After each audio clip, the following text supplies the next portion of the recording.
Jaipal Singh Rahul RSS fan club में आपका हार्दिक स्वागत करता हूं।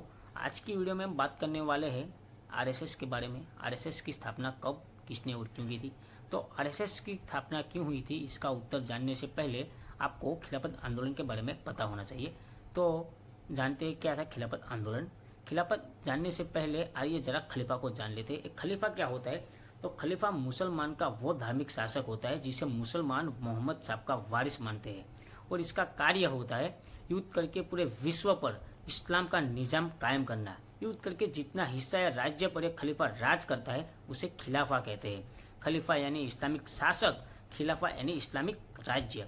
सन 1919 से सन 1922 के दौरान टर्की में ओटोहन वन के आखिरी सुन्नी खलीफा अब्दुल हमीद II का शासन था, जो कि जल्द ही धराशायी होने वाला था। इस आखिरी खलीफा यानी इस्लामिक शासक को बचाने के लिए अब्दुल हमीद II ने जिहाद का आह्वान किया, ताकि पूरे विश्व के मुसलमान एक होकर उसे बचाने के लिए आए। पूरे विश्व में इसकी कोई प्रतिक्रिया नहीं हुई सिवा भारत के। भारत के अलावा एशिया का कोई देश इस मुहिम में नहीं जुड़ा, लेकिन भारत के कुछ मुट्ठी भर मुसलमान इस मुहिम में जुड़ गए और हजारों किलोमीटर दूर 7 समंदर पार इस आखिरी खिलाफा यानी अब्दुल हमीद II को बचाने और अंग्रेजों पर दबाव बनाने के लिए निकल पड़े। जबकि भारत उस समय खुद गुलाम था और अपनी आज़ादी के लिए संघर्ष करता था। अंततः 1922 में टर्की से इस्लामिक शासक को उखाड़ फेंका गया और वहां एक सेक्युलर लोकतंत्र राज्य की स्थापना हुई, और कट्टर मुसलमानों का जो पूरे विश्व पर राज करने का जो सपना था वो टूट गया। सपनों को पूरा करने के लिए आईएसआई यही काम कर रहा है।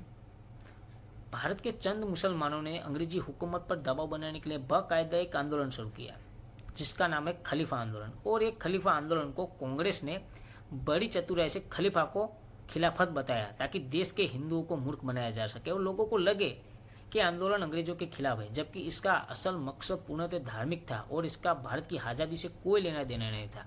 कुछ समझ में आया कैसे शब्दों की बाजीगरी से लोगों को मूर्ख बनाया जा रहा था, कैसे खलीफा को खिलाफत बताया जा रहा था।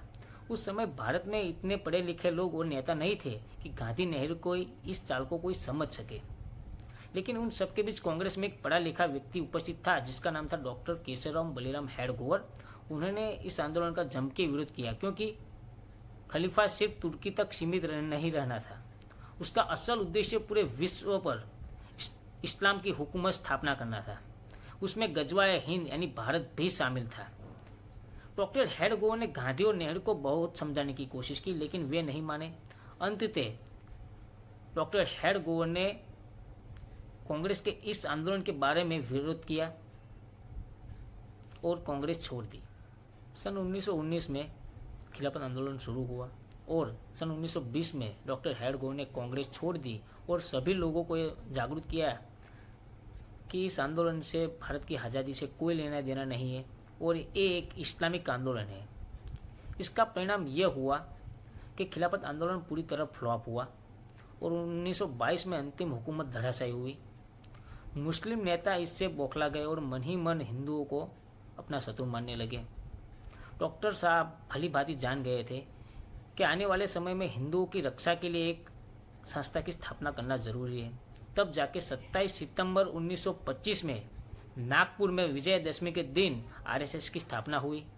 आज की वीडियो में बस इतना ही। वीडियो अच्छा लगा हो तो लाइक, शेयर एंड सब्सक्राइब करना ना भूलिए। जय श्री राम।